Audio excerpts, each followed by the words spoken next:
As the year wraps up, have you celebrated your successes and decided where you want your business to be in the new year? Follow my video and I'll explain more. Hi, I'm Michael from MDH Accountancy. Click subscribe to follow all of our great business tips. New Year's resolutions can be both for personal and business goals. So in the new year that's coming, where do you want to be personally and within your business? Follow my video and I'll explain more. As we sit here towards the end of the year, have you actually seriously reflected on what wonderful things that you have achieved this year and how that could blossom into greater success for the following year? It's really easy for us as business owners to bash ourselves over the head, saying, oh, I haven't done this, I haven't done this, I haven't done this, I haven't done this. But celebrate your successes. What have you done that's really awesome this year, and what can you do in the following year to make it even better? What would these be for you? Setting your goals for the new year. These should be a mixture of short and long term. So for me, short would be 1 year. Long term for me is 5 years, could easily be 3.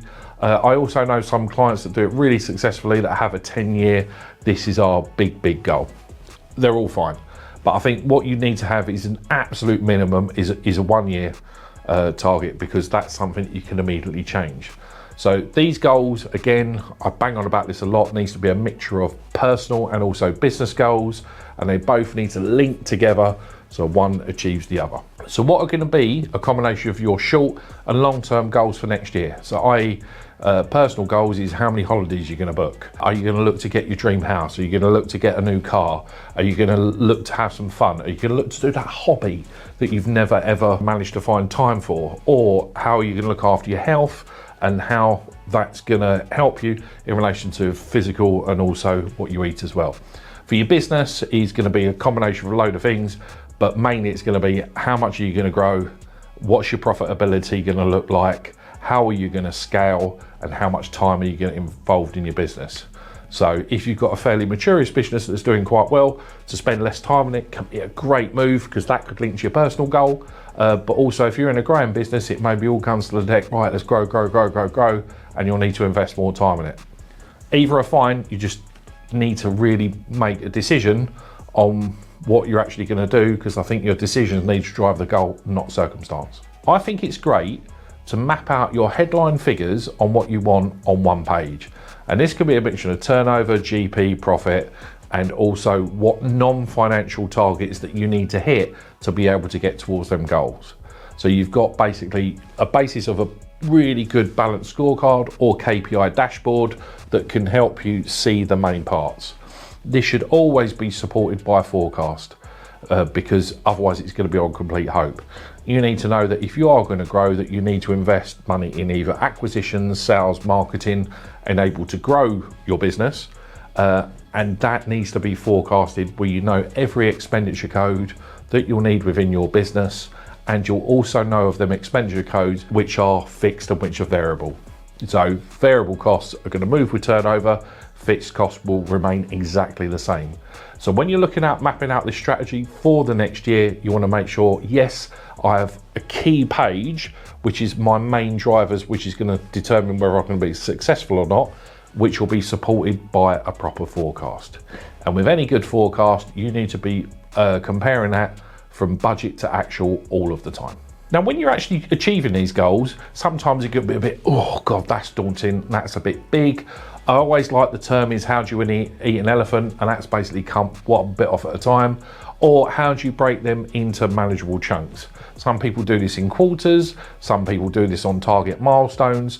I don't really mind in which way you do it, as long as you're consistent and also you're doing the best strategy that helps suit you. So when you're breaking your year down, put this into chunks so you've got little milestones. One, you're not looking a year away and thinking, oh, that's really far, but you're also looking at it, right, this month, have we been successful on getting to our goal? This week, is this week helped us get to the month successful to help us achieve our goal? So make sure that it's broken down into milestones, one so it's manageable, and one so it's easier for you to focus instead of getting daunted with a big goal. Celebrate progress along the way. I remember a lady called Tracy Clow many years ago when I first started up MDH. she said you're doing some really cool actions, but all you're doing is bashing yourself over the head with still what you've got left to do. And what she got me to do was an exercise on where I celebrated all of the things that we'd done. We concentrated on everything that we'd achieved rather than not achieved. That allowed me to sit back and reflect by going, oh God, we are taking tons of action and it's okay if there's still more tomorrow. So make sure along the way on your key milestones, you have things to celebrate, because who wants to be constantly looking in the future and constantly miserable when you're actually doing some cool stuff? And if you're doing some cool things, if you're doing some cool action, why don't you just celebrate along the way? If you actually sat down there and went really into yourself and say what's going to be really important for you, what would truly get you excited if you was looking into the future 1 year from now? So what would that look, smell and feel like? And how would that affect you and your family, and how would that be within your business and your team? So if this vision for you currently is a little bit fuzzy, that's okay. Take some time, map this out and get something that really gets you excited. And if you want to share some of these goals down below, that would be amazing. Put them in the comments below. If you're struggling with them as well, feel free to jump on a discovery call with me. I'll spend 30 minutes on you, no pushy sales pitch, and I'll give you the initial stepping stones to help you get towards your goal. That will be amazing. So if you've actually taken some action and you're getting really excited about these goals, we'd love to hear about them.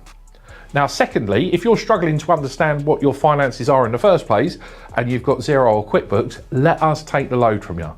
I'd happily do a 2-page report for you, which would basically analyse your key numbers within your business, which will be around margin, overheads, net profit percentage, but also looking at your balance sheet items as well as debtor days. And don't worry, we'll take it a step further as well, and we'll actually tell you how your income is derived as well.